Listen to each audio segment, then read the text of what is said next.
Bismillahirrahmanirrahim. Assalamualaikum warahmatullahi wabarakatuh.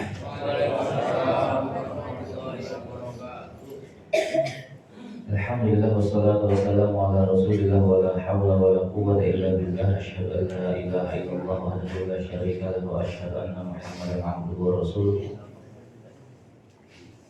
Allahumma shalli wa sallim wa barik ala Muhammad wa ala alihi wa sahbihi wa mawalah. Allahumma bika asbahna wa bika amsayna wa bika nahya wa bika namutu wa ilaika nusyur. Allahumma la sahla illa ma ja'altahu sahla wa anta taj'alul hazna idza syi'ta sahla. Rabbi shrah li sadri wa yassir li amri wa hlul 'uqdatam min lisani yafqahu qawli. Hadirin jamaah salat subuh yang semoga dirahmati Allah Subhanahu wa taala. Alhamdulillah kita bersyukur memuji Allah. Allah pertemukan kita dalam majelis ilmu yang kita berharap curhat, rahmat dan kasih sayang Allah berikan kepada kita. Kita juga berharap para malaikat merendahkan sayapnya, memberikan dukungan kepada thalibul ilm, memohonkan ampun kepada Allah atas dosa-dosa mereka lantaran ridho terhadap apa yang dilakukan terhadap para thalibul ilm. Sebelumnya mohon maaf, ini seharusnya jadwalnya Ustaz Taqiyuddin ya. Beliau kami jadwalkan di pekan kelima baik Ahad ataupun Sabtu. Kemarin sudah komunikasi. Beliau bilang kapan akhi, hari Ahadnya saya kayaknya nggak bisa. Ya udah tak, nggak apa-apa, Sabtunya top. Ngasih taunya dadakan tadi malam. Penyakit lakunya kambuh katanya. Ya nasib lah ya. Bempernya alhamdulillah 2 di sini kan. Mau tak kasih satu matahari terus nanti kuatannya jenuh juga deh kan. Jadwal beliau banyak juga di sini masalahnya. Sepekan paling enggak kan 3 kali. Sepekan loh ya, bukan 1 bulan ya. Maka biar agak beda-beda suasana lah, ganti-ganti kita. Ini pengumuman 1 Muharram tadi umumin tadi kemarin. Pengumuman 1 Muharram nih. Ya kita bacakan juga lah nih ya. Ini pengumuman undangan mengundang Bapak pada acara 1 Muharram diadakan tanggal 30 Juli di Masjid Al-Hidayah Serdang. Acaranya temu sapa, ngopi bareng dan santunan. Ini buat jamaah-jamaah yang sudah biasa hadir di masjid, kami juga mohon hadir. Kita mencoba untuk memfamiliarkan ya, untuk memberikan perhatian terhadap saudara-saudara tetangga masjid di sekitar kita yang mereka belum tersentuh untuk hadir jiwa dan raganya di masjid, gitu ya. Ini terus untuk suasana apa namanya ya, familiar kita lah ya. Kita beberapa kali adakan apa namanya apa istilahnya kunjungan lah ya, kunjungan ke masjid-masjid yang memang mereka punya program-program unggulan ya. Kita coba tanyakan kepada mereka DKM-nya, program-program apa yang kemudian mereka miliki, sehingga kok kemudian masyarakat di sekitar mereka antusias untuk hadir ke masjid, khususnya di Bukharian saat itu gitu ya. Nah ini bagian daripada kemudian program yang ada di mereka, kita coba gulirkan di sini. Salah satunya adalah mereka akan mendata dari sekian banyak warganya yang khususnya sekitar masjid yang belum tersentuh untuk hadir di masjid.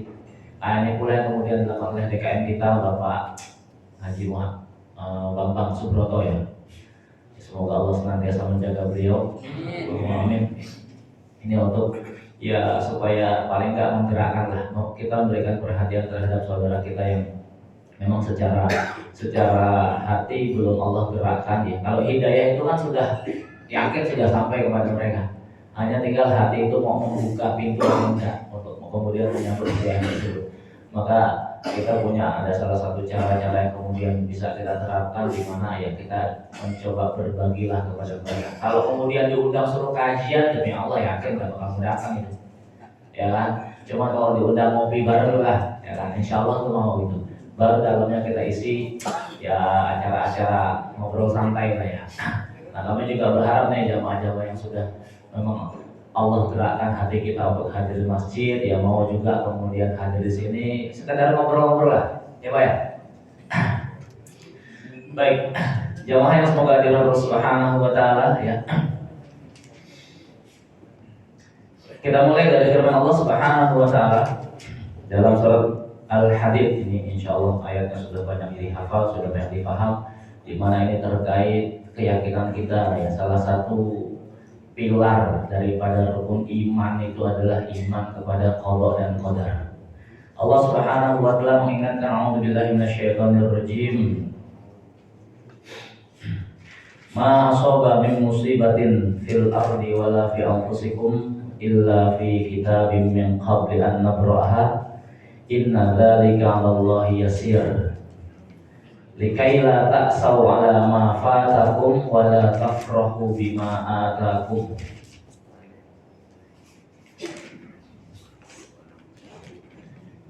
Innallaha la yuhibbul mukhtalin fakhur.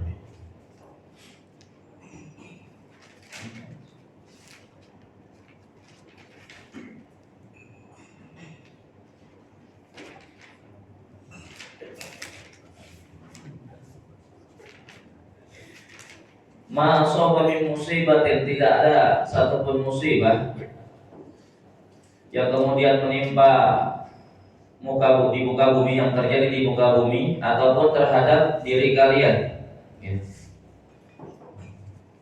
Ma asaba min musibatin fil ardi wala fi anfusikum, tidaklah ada satupun musibah yang kemudian terjadi di muka bumi ataupun yang terjadi terhadap diri kalian illa fi kitabim min qabli an nabra'aha, melainkan itu semua sudah tertulis di Lauhil Mahfuz sebelum Allah mewujudkannya. Sebelum terjadi itu semua sudah tertulis di Lauhil Mahfuz. Inna dzalika 'alallahi yasir, yang demikian itu sesungguhnya sangat mudah bagi Allah Subhanahu wa taala. Nah, ini kemudian ayat berikutnya adalah tujuan, ya, poin yang kemudian Allah inginkan terkait kenapa Allah menjelaskan yang demikian, ya. Kenapa kemudian Allah menjelaskan bahwasanya semua yang terjadi, sedang terjadi dan akan terjadi itu semuanya sudah tertulis di Lauhil Mahfuz. Allah kemudian menjelaskan tujuan utamanya adalah likai la ta'saw 'ala ma fatakum wa la tafrahu bima atakum, agar engkau tidak merasa kecewa, tidak merasa putus asa, tidak merasa gundah gulana terhadap sesuatu yang ketika kalian sudah mengupayakan dengan maksimal, berbagai macam asbab sudah kalian tempuh, bahkan kemudian kalian telah mengerahkan segala daya dan upaya untuk menggapai apa yang kemudian kalian inginkan, namun kok ternyata nggak berhasil. Ya, kalian gak kemudian merasa kecewa, gak kemudian merasa marah, gak kemudian merasa putus asa. Kenapa? Karena berangkat dari keyakinan bahwasanya kita hanya bisa berencana, namun kemudian Allah yang menentukan. Wala tafrahu bima atakum.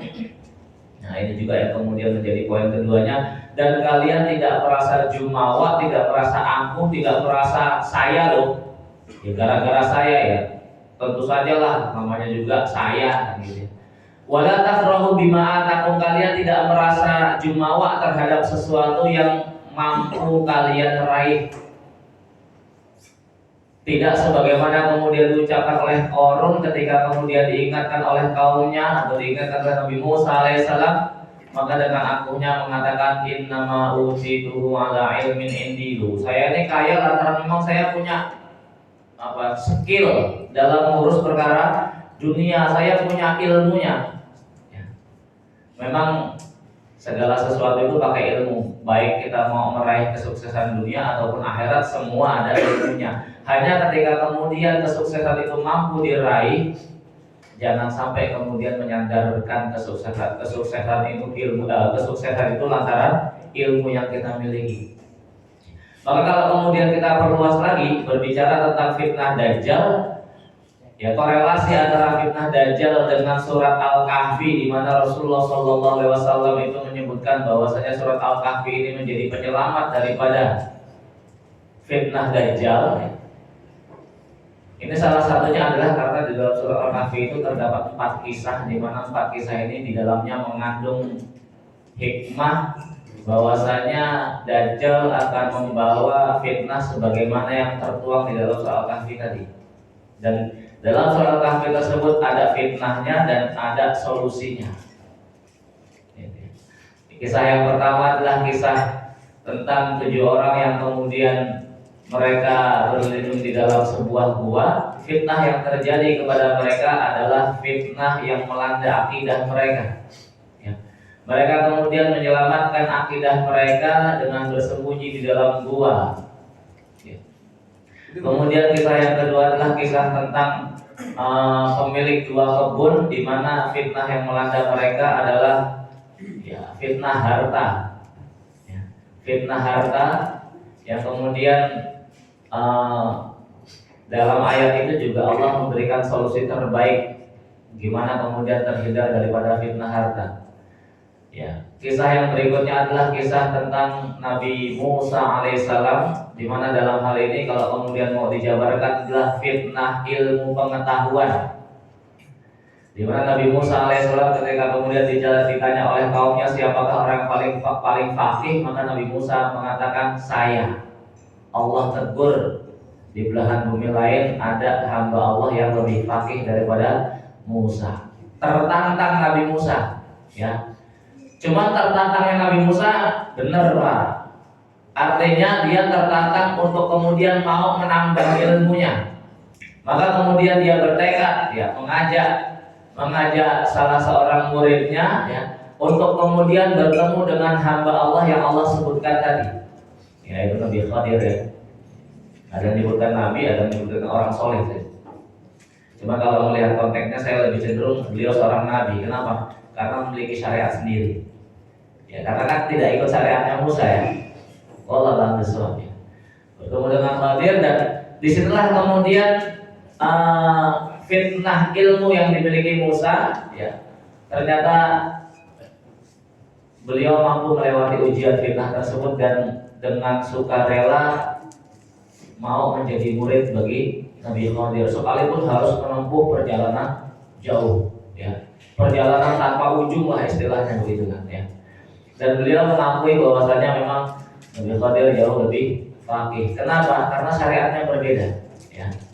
Syariatnya berbeda, menarik banget. Itu nanti kalau suatu hari dijelaskan terkait tadabbur kisah-kisah dalam Quran itu, insya Allah. Atau mungkin sudah dijelaskan. Nah, kemudian fitnah yang terakhir adalah fitnah kekuasaan, di mana Allah kemudian menjelaskan dalam surah Kahfi itu adalah kisah tentang Dzulqarnain, Raja Dzulqarnain, di mana kekuasaannya membentang dari timur ke barat. Namun ketika kemudian diminta untuk membangun benteng yang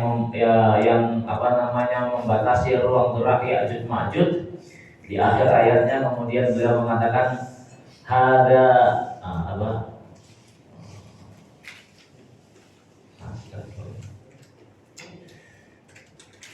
ini adalah hada rahmatun mir rabbi, ini adalah rahmat dari Rabbku, fa idza jaa wa'du rabbi ja'alahu dakka. Ini adalah rahmat dari Tuhanku, apabila telah datang keputusan Tuhanku niscaya dia akan menjadikan benteng itu runtuh. Enggak sebagaimana para arsitek hari ini ketika kemudian mampu membangun gedung tingkat gedung pencakar langit merasa wah ini hasil karya terbaik saya. Alhamdulillah, semua alhamdulillah. Maka poin dalam ayat yang kedua ini adalah wala tafrahu bima atakum, dan kalian tidak merasa bangga, tidak merasa bangga diri dalam hal ini. Kalau kemudian bangga memberikan apresiasi atas kebanggaan itu nggak jadi masalah. Kalau kita melihat anak kita kemudian sukses, kita merasa bangga, itu nggak jadi bagian daripada rasa syukur. Cuma ketika kemudian bangga diri, merasa kemudian menyandarkan setiap kesuksesan lantaran usaha keras seseorang, ini yang kemudian terlarang. Kenapa? Itu semua berangkat dari keyakinan kita bahwa Allah lah yang kemudian memberikan ketentuan akhir. Jamaah yang semoga dirahmati Allah Subhanahu wa taala. Sekali lagi, salah satu pilar agung yang kemudian dimiliki dalam iman ini adalah iman kepada qada dan qadar. Karena ianya menjadi sumber kebahagiaan seseorang. Mereka yang kemudian mengimani terkait qada dan qadar, tentu kehidupannya akan lebih merasa nyaman. Kenapa? Satu-satunya tempat yang kemudian dia sandarkan hanyalah kepada Allah Subhanahu wa taala. Mungkin kalau kemudian kita berbicara terkait perkara takdir ini akan banyak pertanyaan-pertanyaan kemudian muncul di dalam benak kita, karena memang sejatinya dalam kehidupan nyata dunia Allah memberikan kepada kita hak pilih. Gitu. Allah memberikan kepada kita hak pilih, hak khiyar, apakah kita mau memilih jalan kanan ataupun jalan kiri. Nah, sementara ini menjadi bagian daripada perkara gaib yang tidak ada satu manusia pun yang tahu. Maka jangan lagi kita sebagai manusia yang kemudian minim ilmu, jangan lagi kita sebagai manusia yang kemudian ilmunya kurang barokah, jangan lagi kita sebagai manusia akhir zaman yang kemudian suruh taklim aja malas, apalagi mulazamah gitu Pak ya. Padahal kalau kemudian mau punya ilmu tenangan, ya kudunya mulazamah kan begitu. Datang ke syekh, hadir, hidup bersama syekh, ya berkhidmat kepada syekh, diserap semua ilmu syekhnya, baru kemudian betul-betul diqalibul ilmu. Kalau kita kan hanya sebagai pendekar taklim, taklim sono ikut kajian, itu juga kalau ada lontongnya Pak ya. Taklim sono ikut kajian kan gitu. Nyari semua banyak taklim, yang paling banyak makanannya yang mana hadir gitu ya. Insya Allah kalau di sini mah enggak lah ya. Ya. Sekalipun lontong terus Pak ya. Gantilah kali-kali kebab gitu ya.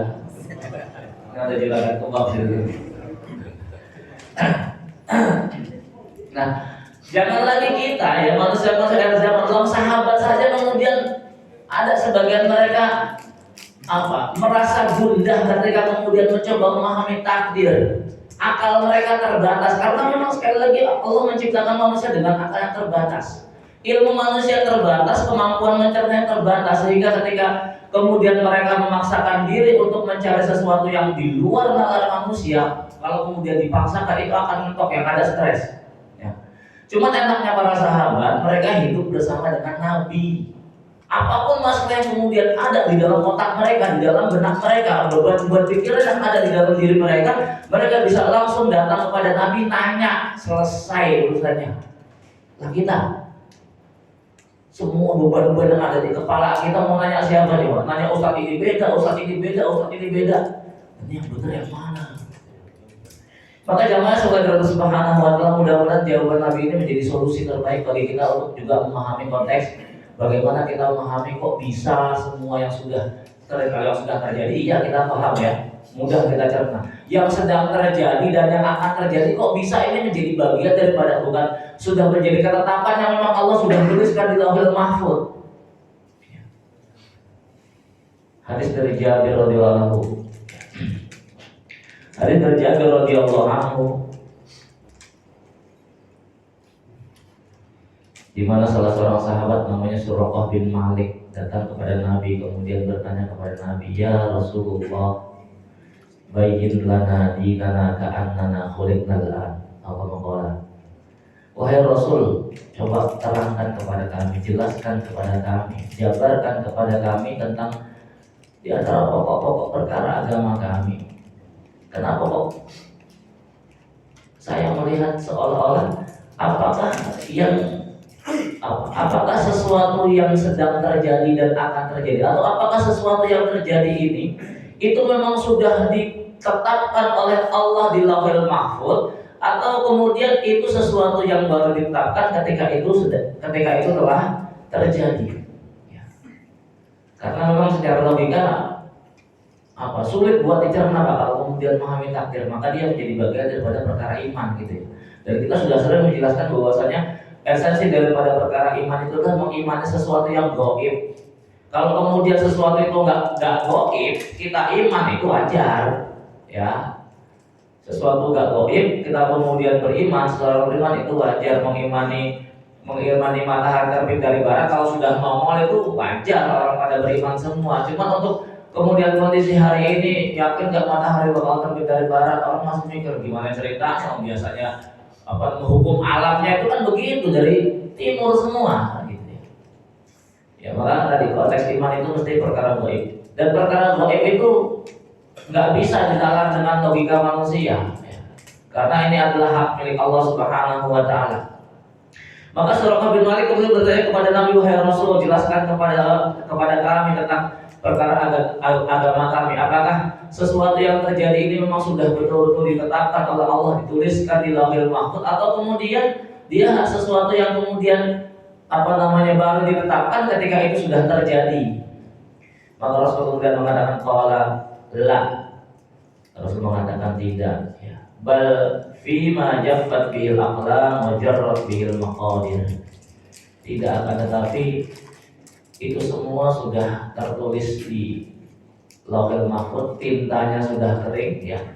Dan perjalanan takdir itu akan berjalan sesuai dengan apa yang tertulis di Lauhil Mahfuz. Sampai di sini Suraqah bin Malik kemudian masih penasaran lagi, masih bingung lagi. Kalau memang itu sudah tertulis, terus sementara kita masih diberikan kesempatan buat melakukan aktivitas amal, maka Suraqah bin Malik mengatakan qala fa fi mal amal. Lantas kalau memang sudah tertulis, sudah ditetapkan di Lauhil Mahfuz, bahkan 50.000 tahun sebelum Allah menciptakan langit dan bumi, terus di mana esensi daripada amal seseorang? Bukankah kemudian menjadi bias ketika itu sudah ditetapkan, ya? Termasuk siapa penghuni neraka, siapa penghuni surga. Allah sudah menetapkan si fulan penghuni neraka, si fulan penghuni surga. Terus esensi amal, posisi amal manusia itu ada di mana gitu? Bukankah kemudian menjadi sia-sia ketika kemudian seseorang sudah ditetapkan oleh Allah Subhanahu wa taala dia sebagai penghuni neraka, ya? Dia mau ibadah jungkir balik, lalu takdirnya neraka terus piye? Ngapain terus dia nunggang-nungging sholat sujud, ya? Sebagaimana kemudian seseorang ketika sudah ditetapkan menjadi penghuni surga gitu, ya. Terus ya dia nggak usah ibadah, kalau memang sudah penghuni surga ya masuk surga aja kan begitu. Ini logika kita, ya. Logika kita sebagai manusia nggak ngerti perkara kayak begitu, mesti mikirnya akan ke arah situ. Nah ternyata pola pikir macam ini juga kemudian dialami oleh para sahabat radhiyallahu anhum wa radhu'an, ya. Maka kemudian mereka bertanya kepada Nabi sallallahu alaihi wasallam, di mana posisi amal kalau memang segala surat itu sudah ditetapkan, ya? Di mana kemudian posisi amal ketika memang ini jodoh si fulan sudah ditetapkan, ya, fulan nanti jodohnya ketemunya fulana. Terus ngapain dia capek-capek muter-muter keliling Indonesia gitu kan nyari jodoh, lah sudah ditetapkan kan gitu, ya. Si fulan ya kehidupannya dia akan bahagia atau kemudian bakal sengsara. Terus ngapain dia kemudian bekerja capek-capek mencari duit gitu kan? Kalau memang kehidupannya sengsara, tetap aja sengsara sekalipun dia letih nyari duit. Atau sebaliknya, ngapain dia juga capek-capek bekerja kalau memang ditetapkan kehidupannya itu bahagia, ya. Nggak usah capek-capek kerja, ya, duduk manis doang, tidur vlog dapat warisan gitu, ya, misalnya. Sama ya pertanyaannya, dengan mungkin yang berkaitan di benak kita gitu kan, ya. Terus apa esensi daripada amal tersebut? Nah itulah jawaban Rasulullah SAW yang menjadi solusi bagi setiap pertanyaan macam itu. Rasul kemudian mengatakan qala i'malu, bekerjalah, beramallah, fa kullun muyassarun lima khuliqa lahu. Maka masing-masing kita itu akan dimudahkan arahnya kepada apa yang ditakdirkan bagi dirinya. Jamaah sekalian Allah Subhanahu wa taala, ya. Ini jawaban final, ya. Jawaban final dari Rasulullah SAW, di mana secara tersirat Rasul bukan tersirat lagi, ya. Secara perintah Rasul di awal memerintahkan i'malu, bekerjalah, berusahalah, beramallah. Fakullun muyassarun lima khuliqa lahu, maka masing-masing kita itu akan dicenderungkan, akan dimudahkan sesuai dengan keputusan takdir yang sudah Allah tulis di Lauhil Mahfuz. Jadi contoh gampangnya begini, ya. Kalau misalnya Allah sudah tetapkan nih jodohnya si fulan gitu, ya. Jodohnya si fulan janda beranak 3 gitu, misalnya. Ya. Nemu lo sih berat umpamanya. Jodohnya si Ustaz, apa harus janda? biar nggak ngantuk, Pak. Kalau bicara janda itu nggak ngantuk maknanya. Memang dalam Quran juga Allah menyebutkan nih janda punya punya daya tarik sendiri, Pak, gitu. Dan memang punya aura sendiri gitu. Aku Mas ya. Ya, misalnya gitu loh. Terus dia bersemangatnya tuh nyarinya yang gadis terus, ya. Dia usaha kesana kemari nyari yang gadis terus. Coba tetap nanti akan Allah arahkan untuk dapat janda itu tadi gitu. Allah akan, begitu kemudian dia berupaya untuk mendapatkan gadis nih, banyak aja halangannya, ya. Cuman begitu kemudian diarahkan ke arah yang si janda tadi, karena memang takdirnya begitu ya, ini akan kemudian dilancarkan jalan, dimudahkan jalannya Allah Subhanahu wa taala menuju ke apa takdir yang sudah tertulis di Lauhul Mahfuz. Sama sebagaimana pula ketika kemudian Allah sudah menetapkan bahwasanya dia sebagai penghuni neraka, maka kecenderungan hatinya itu akan banyak mengarah kepada sesuatu yang kemudian bersifat maksiat. Alhamdulillah, ya. Sebagaimana ketika seseorang Allah tetapkan dia sebagai penghuni surga, maka kecenderungan hatinya juga akan Allah arahkan kepada sesuatu yang bersifat nilai-nilai ketaatan. Ya. Cuma sekali lagi ini terkadang juga nggak semuanya sesuai dengan logika dunia kita, ya. Maka ya Allah juga kemudian pernah bersumpah dalam surat Asy-Syams, ya, bersumpah dengan jiwa, ya. Wa nafsi wa ma sawwaha, dan demi jiwa dan sempurnanya penciptaan jiwa tersebut. Apa kalimat berikutnya? Fa'alhamaha fujuraha wa taqwaha, ayat 8. Maka kemudian Allah berikan ilham, Allah berikan kecenderungan kepada jiwa tersebut, ada kecenderungan kepada arah-arah yang mengarah kepada perbuatan fujur, ada pula kemudian kecenderungan yang mengarah kepada perbuatan-perbuatan ketakwaan.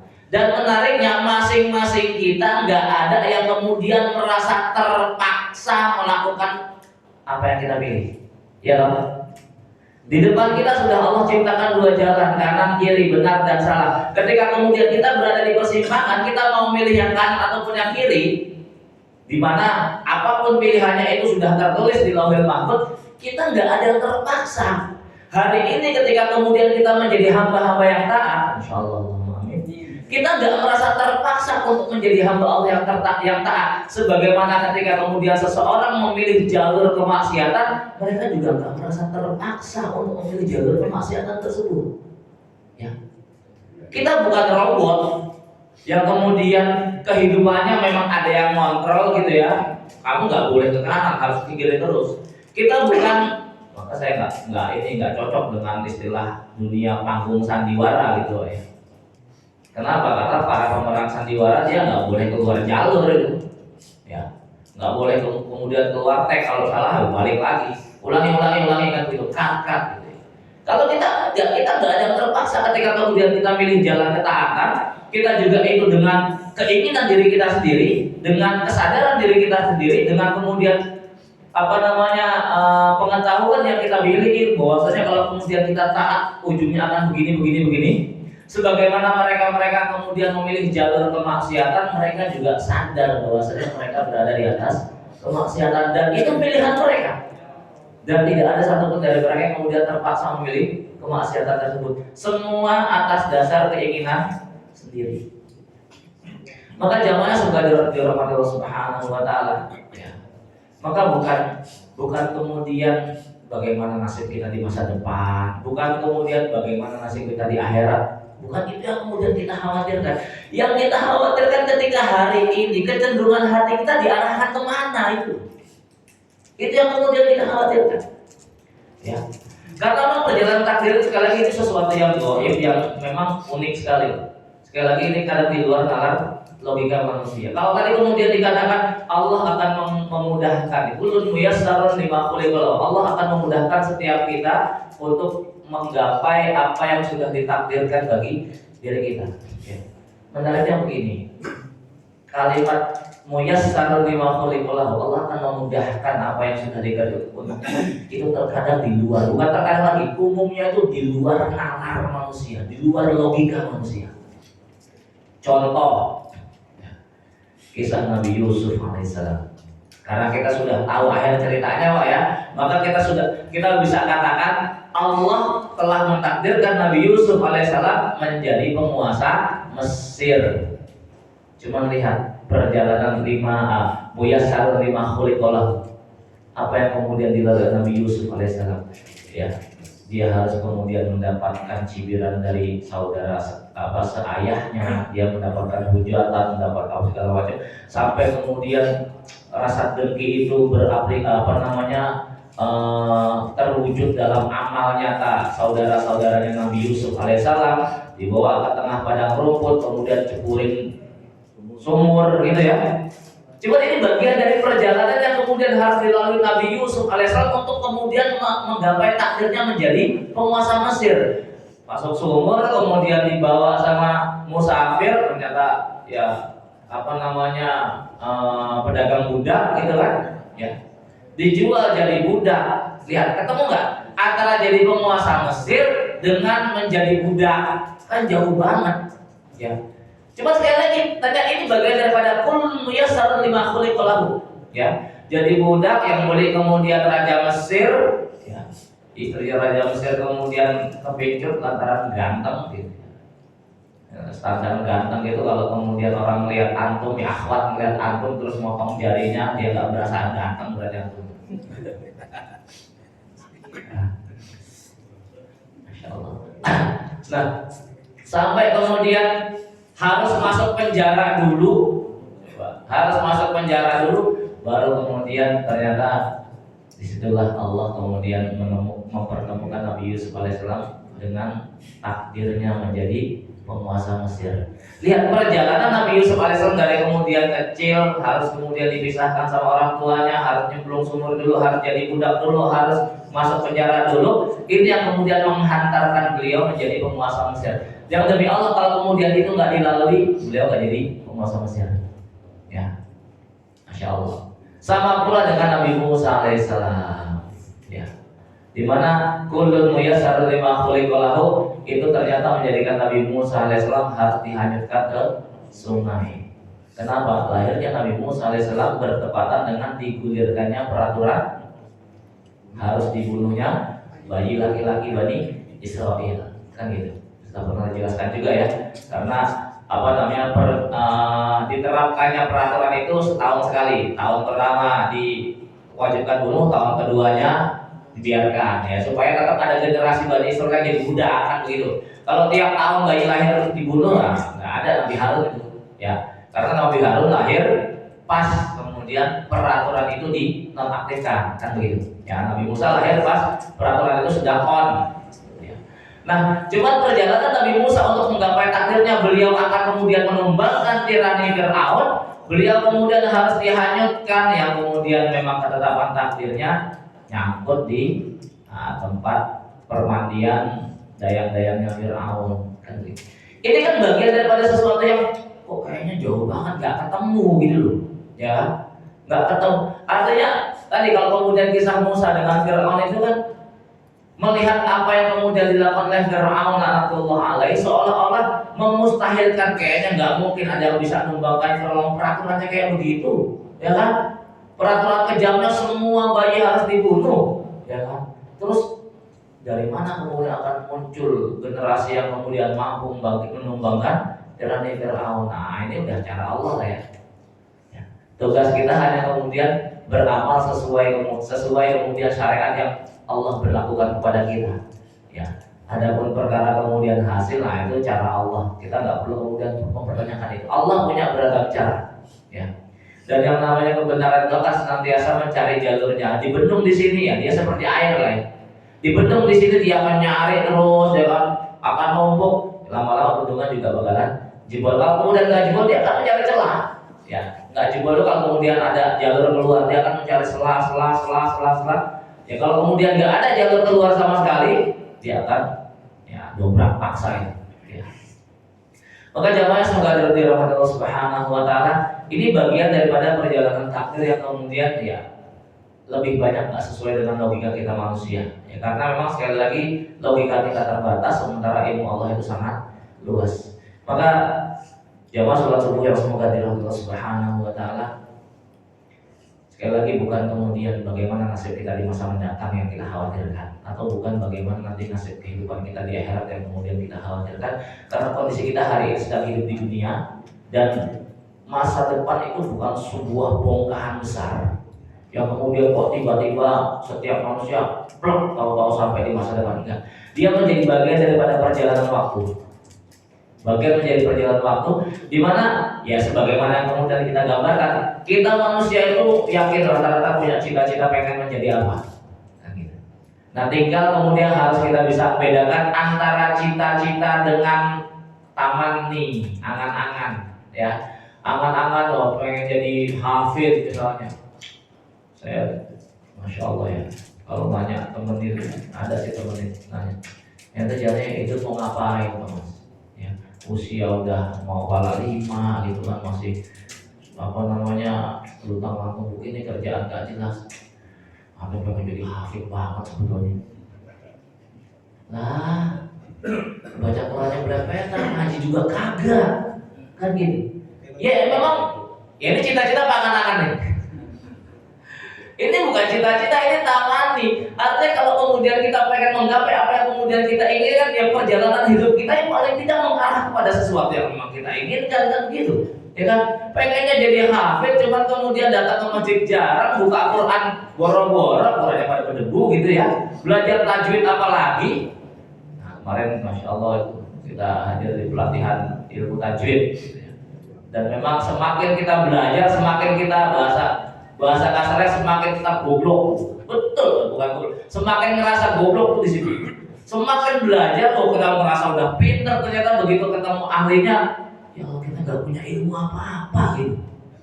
Ya, coba tanya tuh imam-imam yang kemarin diundang ya. Semakin belajar, apalagi perkara ilmu tahsin ya, tahsin tajwid itu, masya Allah. Semakin kita belajar, semakin kita merasa ternyata kita belum punya ilmu.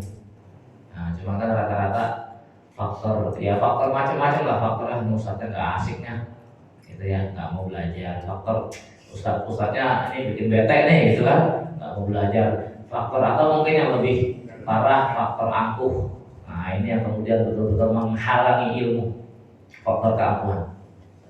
Baik jemaah semoga dirahmati Allah Subhanahu wa taala.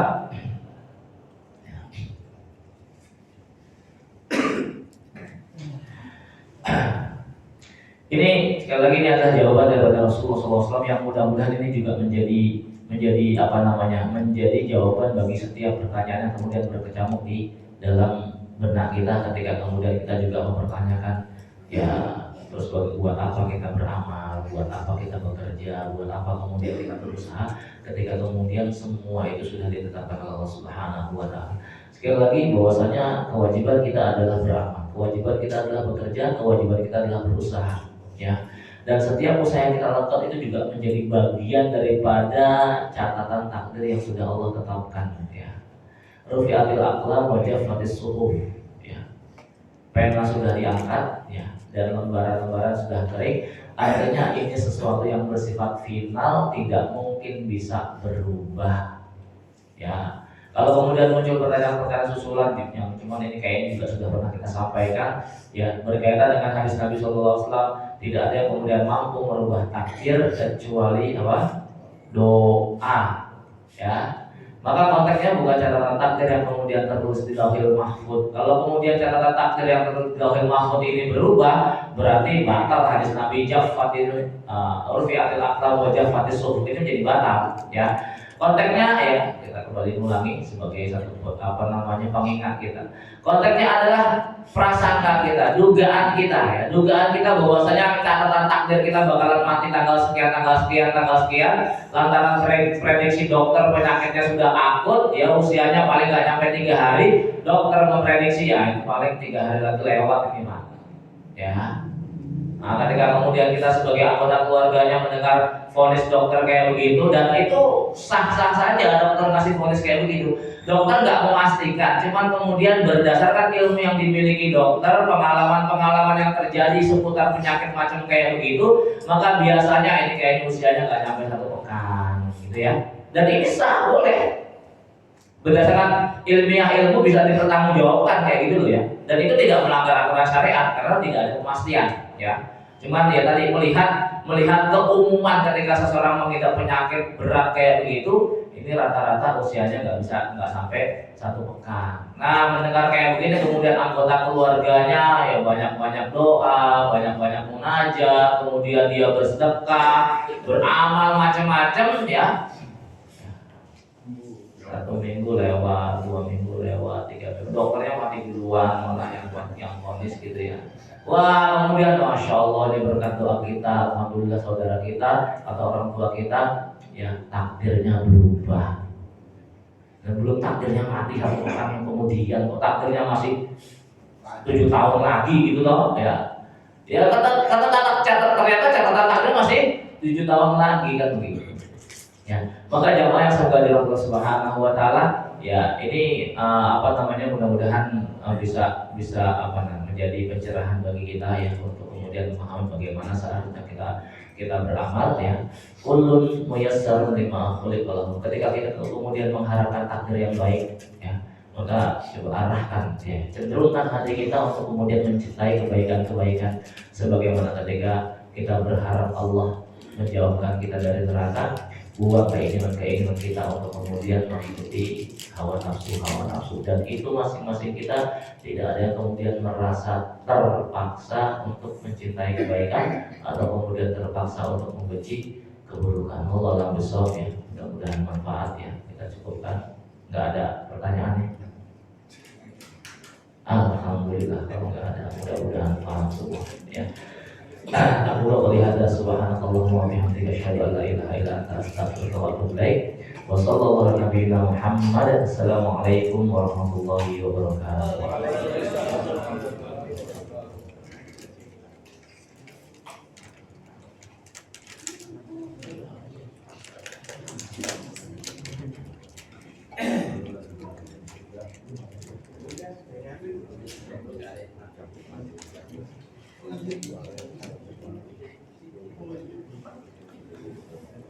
Ini acara nanti siang berarti ya, jam